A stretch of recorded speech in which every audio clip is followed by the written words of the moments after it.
Part 1. The sink that wouldn't drain. You don't always notice the moment something breaks.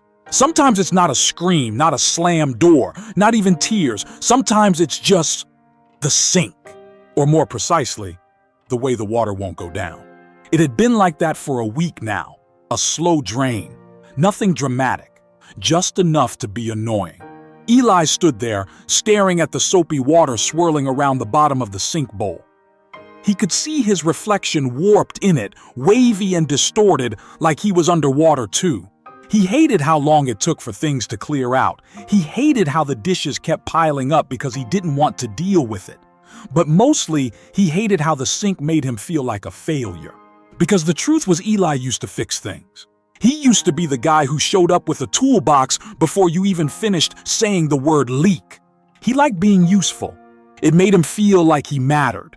Now he couldn't even fix his own kitchen sink. It had been 6 months since the layoff. The company hadn't even called it that. They used the word restructure, a word that felt like being fired, but somehow more sterile. Like they wanted him gone, but didn't want to feel guilty about it. He remembered the HR lady's eyes. They didn't blink much, like she had said these exact words a dozen times already that week. "We appreciate your service, Eli. You've been a valued member of our team." Had been. Past tense. Since then, he'd fallen into a kind of fog. Days blended into nights. He slept too much and still felt tired. Watched entire TV series without remembering the plot. He didn't tell anyone how scared he was, how angry.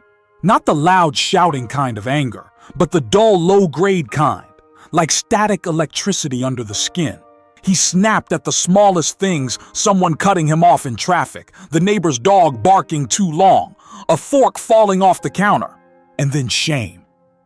Because he knew he wasn't supposed to be like this. He was a grown man. He was supposed to handle things, keep it together, stay in control. But inside, he felt like a balloon stretched too thin, one more gust of air away from bursting. His wife Nadine had tried to talk to him. "Maybe you should see someone," she'd said one night, voice soft. Eli had nodded, but never followed through. Not because he didn't want help, but because he didn't know what to say. How do you walk into a room and tell a stranger, "I think I've forgotten how to be myself"? Then one night, when sleep wouldn't come, he found himself scrolling Reddit. He didn't know what he was looking for. Maybe distraction. Maybe proof he wasn't the only one. That's when he found the post, IBUTL. How do you deal with sadness, anger? He clicked. The original poster had written, "I'm tired of being angry all the time. I'm tired of feeling sad and not knowing why. I want to change.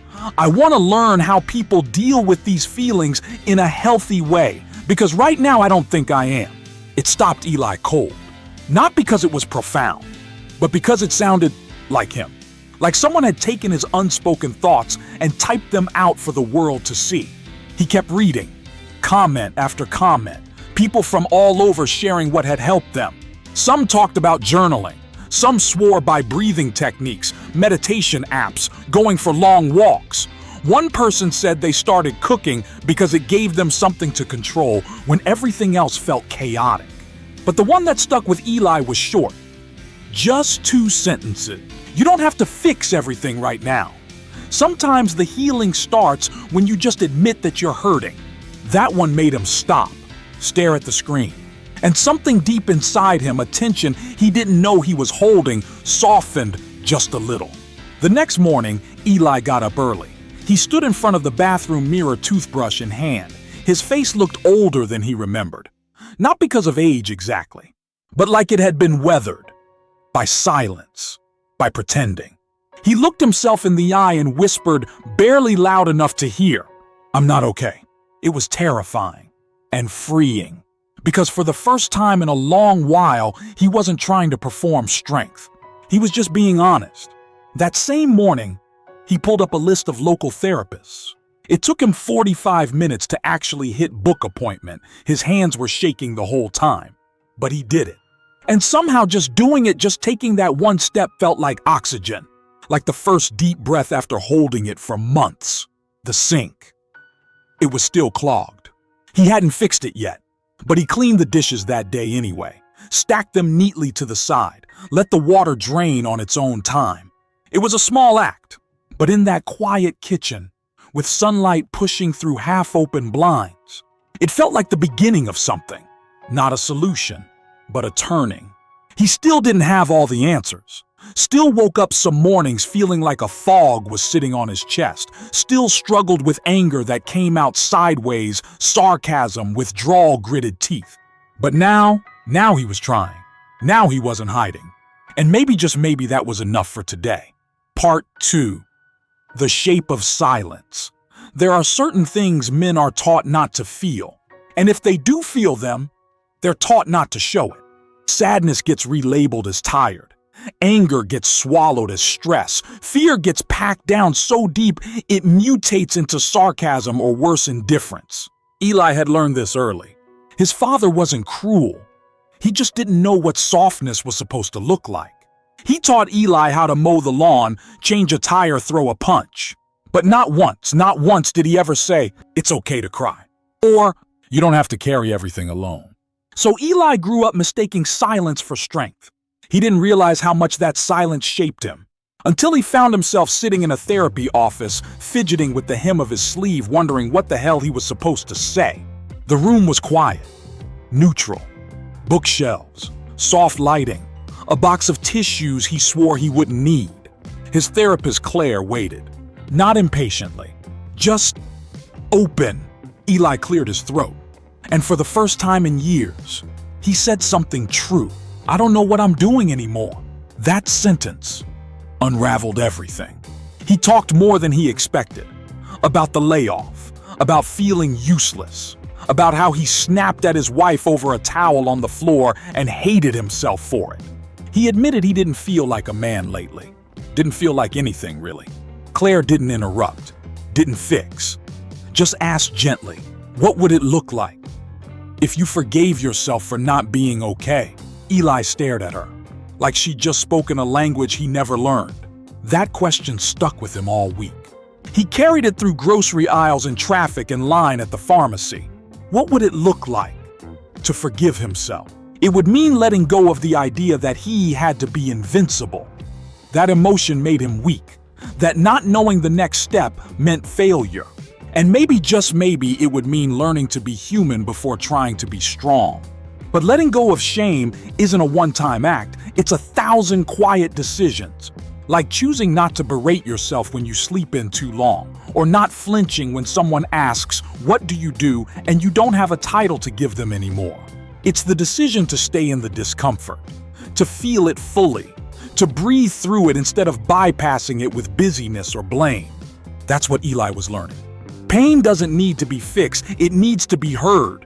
And that was the hardest part of all, because sitting with his own sadness felt like being in a room with a stranger. One who looked exactly like him but had all the words he'd avoided for years. He started journaling. At first it felt dumb. He didn't know what to write, so he started with bullet points. Felt nothing this morning. Didn't yell at traffic, ill progress. Missed my old life. Missed myself. Then the words loosened. The bullet points turned into paragraphs. Not polished, not poetic, just honest. And slowly the page became a mirror, one that didn't judge him. He also walked more. No destination, just walking. There was something about the rhythm of footsteps that helped his mind untangle itself. One evening he ended up at a park bench, sat down, listened to a kid laugh somewhere in the distance, watched a dog chase a leaf like it was treasure, and out of nowhere he felt it. A flicker of peace.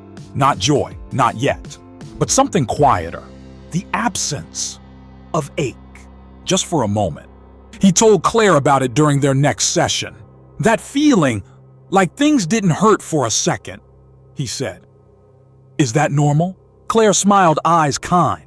It's not just normal, she said. It's sacred. Eli wasn't healed. He wasn't better, but he was present. And that presence, it was the first step toward becoming whole again. That night he stood at the kitchen sink again, still clogged, still slow.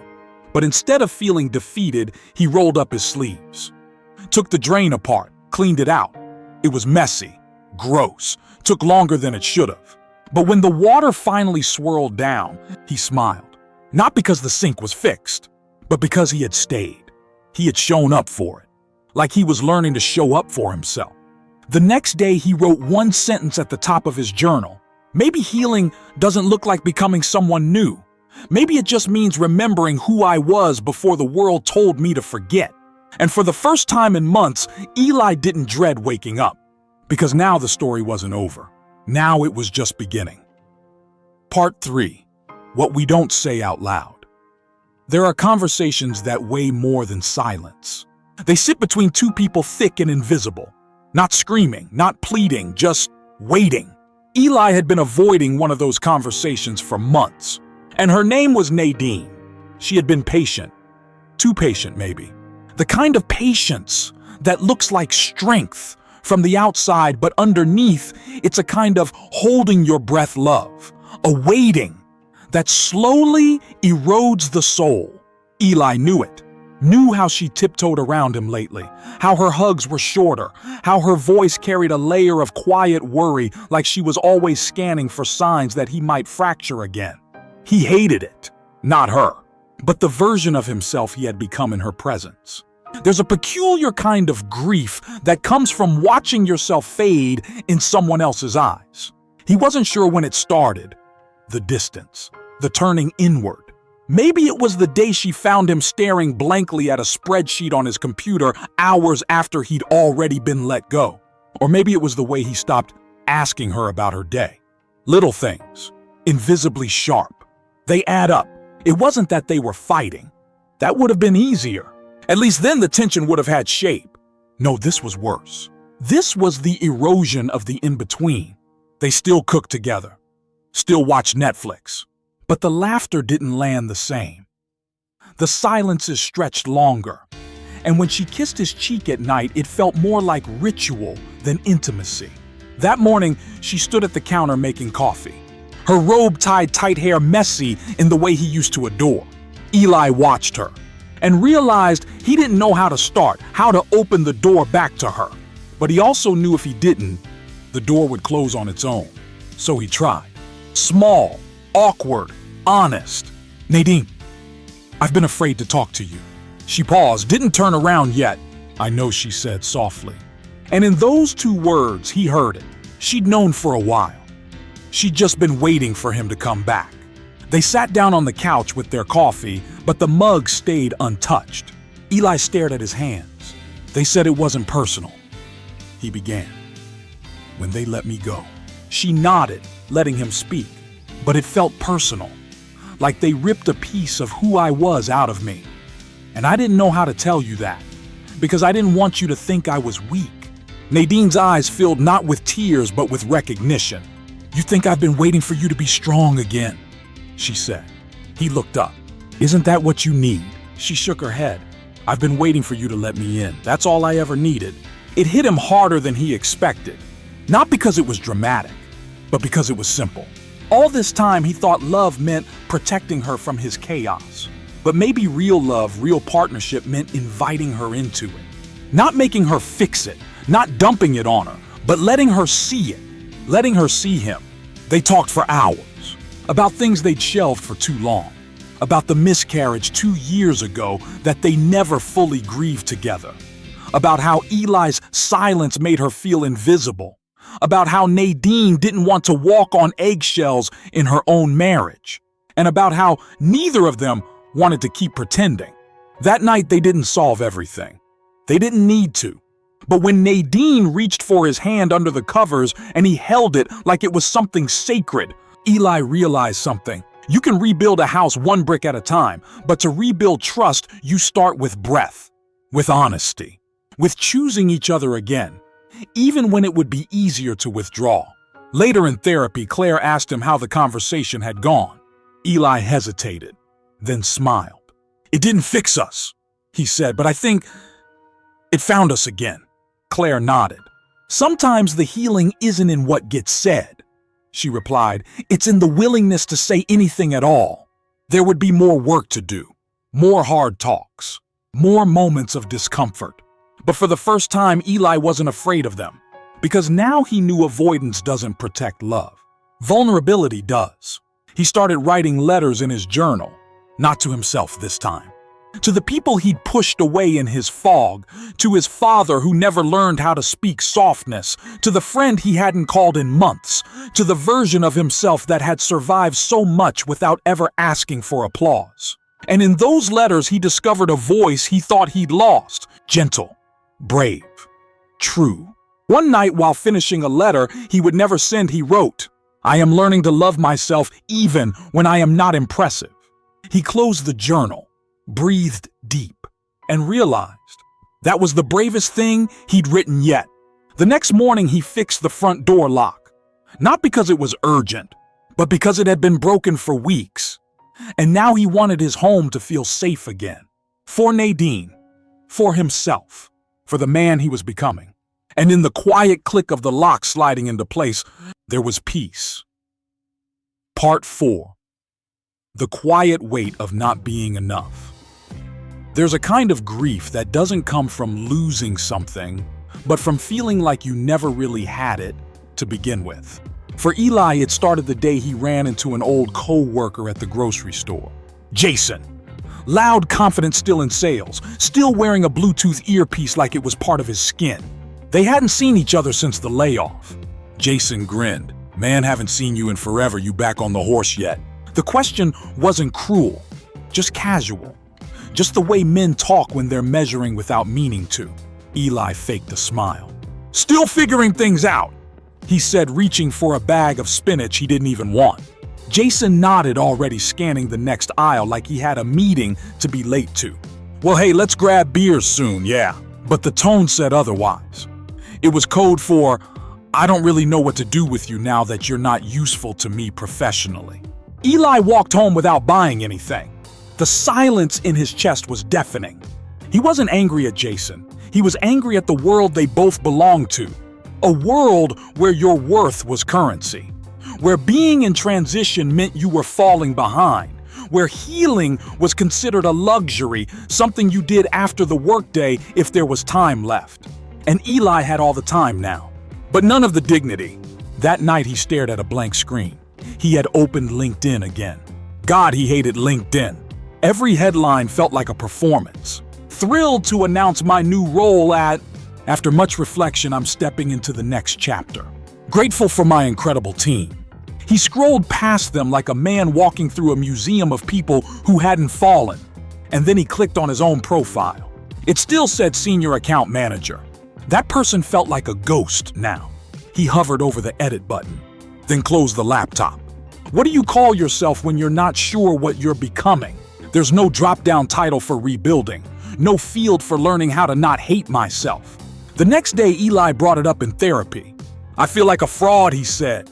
Claire nodded like she'd heard this before, because of course she had. You know, she said, we live in a world that values productivity over presence.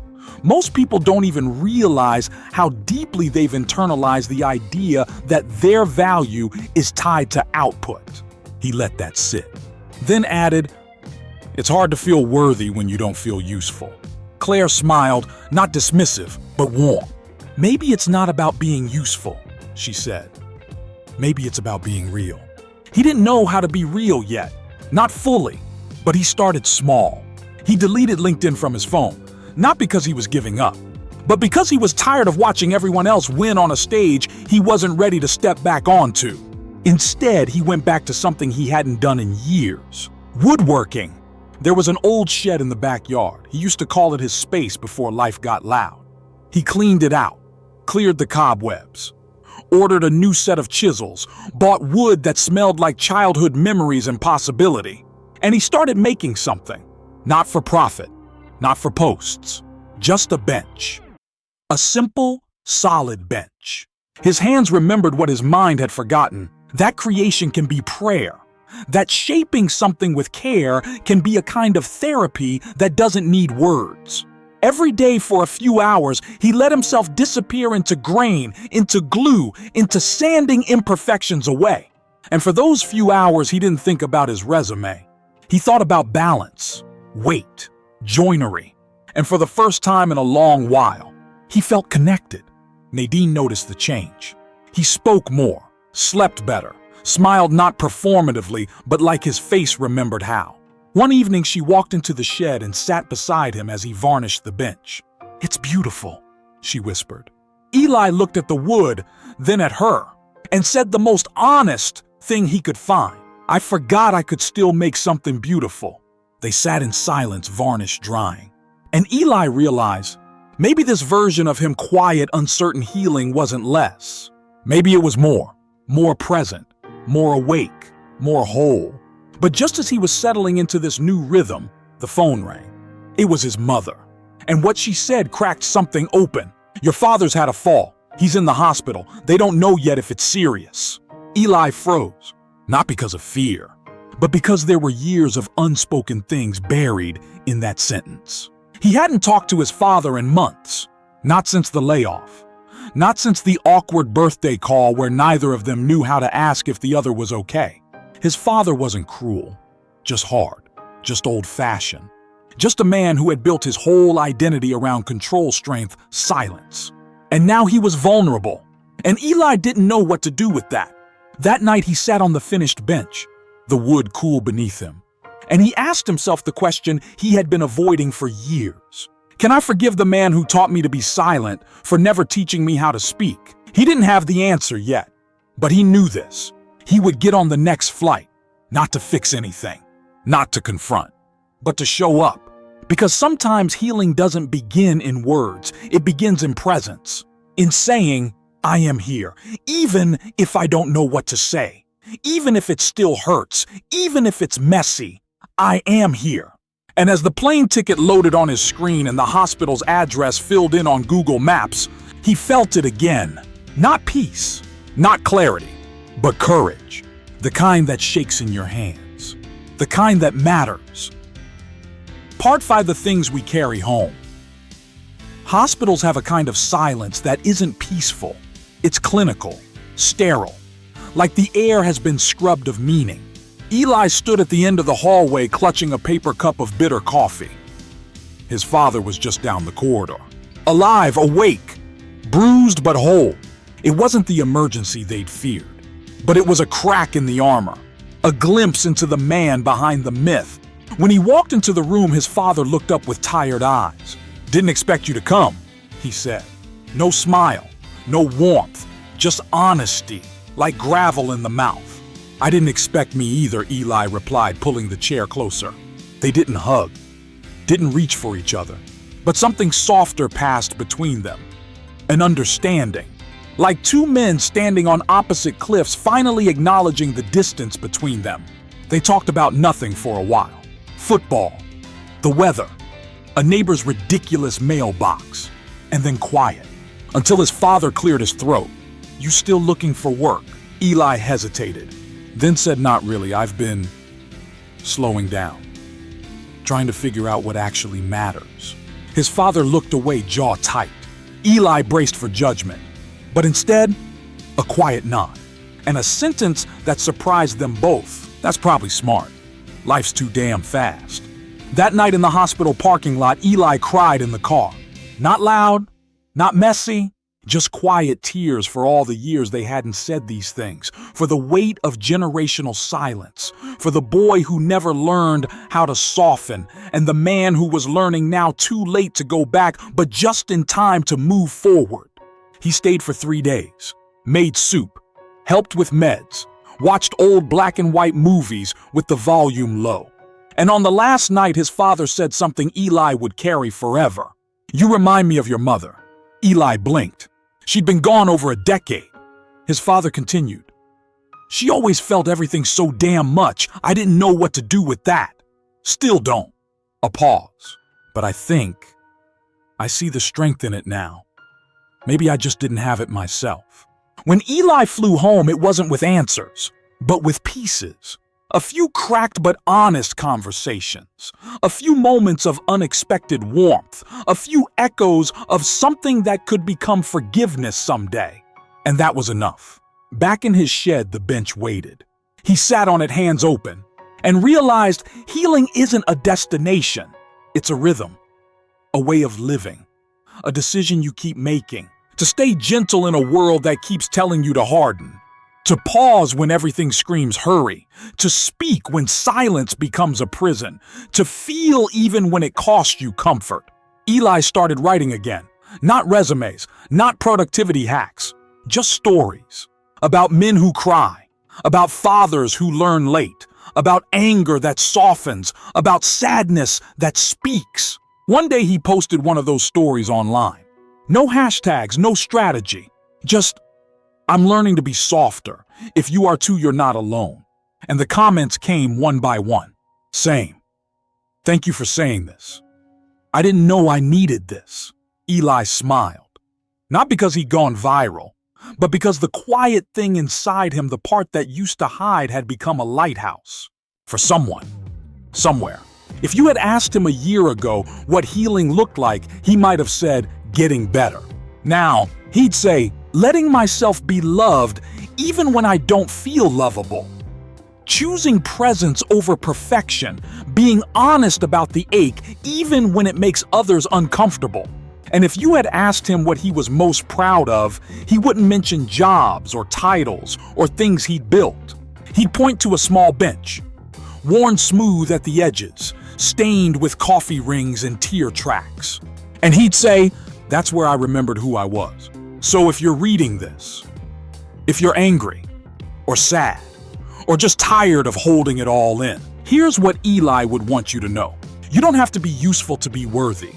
You don't have to be fixed to be loved. You don't have to be loud to be heard. You just have to be here, even if your hands shake, even if your voice breaks, even if all you have to offer is one deep breath. That's enough. You're enough, just as you are.